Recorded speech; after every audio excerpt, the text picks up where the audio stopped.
Now, this afternoon, doctors at the British Medical Association will debate whether to introduce a charge estimated between £10 and £25 for patients to see their GP. Now, this is to try and reduce the amount of people who fail to turn up to their appointments, and that's quite a lot of them, and to also help finance medical practices. I have to say, I'm always shocked about the number of people that don't turn up to their appointments, and it's so difficult to get them in the first place. You know, I'm always surprised that happens.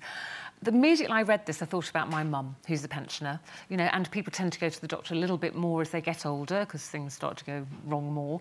£25 is an awful lot of money for her, and I would imagine she would start ignoring things that she would think, well, it's just a little thing, if she had to pay £10, let alone £25. It would worry me that there will be a lot of people that could not afford this and it will stop them going to the doctor. It worries me that this charge then will affect the poorest, the sickest, the oldest, and I don't think that they should be responsible for supporting the NHS directly. It should be the responsibility of this government. Yeah, I see Maria on Facebook, Janet. She's echoing that. She said, this is Maria. Hello, Maria. She said, I have a lifelong illness, and if I had to pay every time I see a doctor, then I'd be in dire financial straits. The way I think it could work is that you have to pay a deposit, or when you sign up with a health practice, you have to give either your bank details or your credit card details, and a deposit is taken if you make an appointment, and then it's refunded when you turn up. So you're not actually paying for the appointment. It's more like a fine that you incur.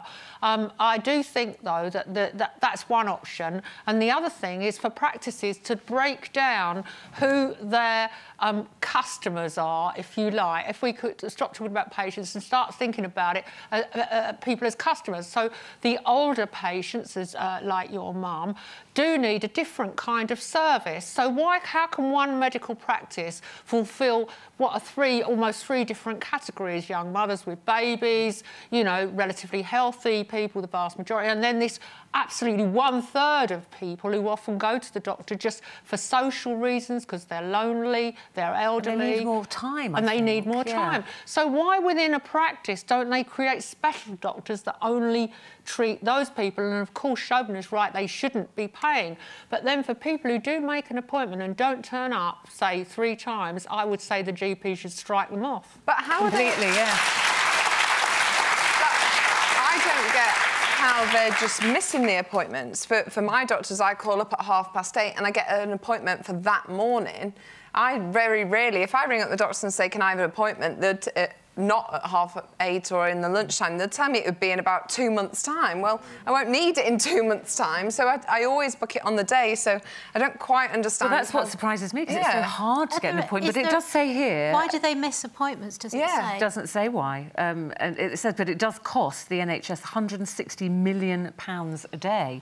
I mean, sorry, not a day, a year. They're saying, imagine if you could take that money and pump it into other things within the NHS that need it. It's an awful lot of money if people are not turning up. But I do think we have to accept that the NHS cannot continue being run the way it is at the moment, because the demographics, the population has changed so radically, and now it's so tipped over into the elderly, and it's just as hospital beds are being filled up with elderly people who shouldn't really be there, but there's no one to send them, just so doctors' waiting rooms are full up with elderly people who really need also some kind of counselling as opposed to someone doling out the pills.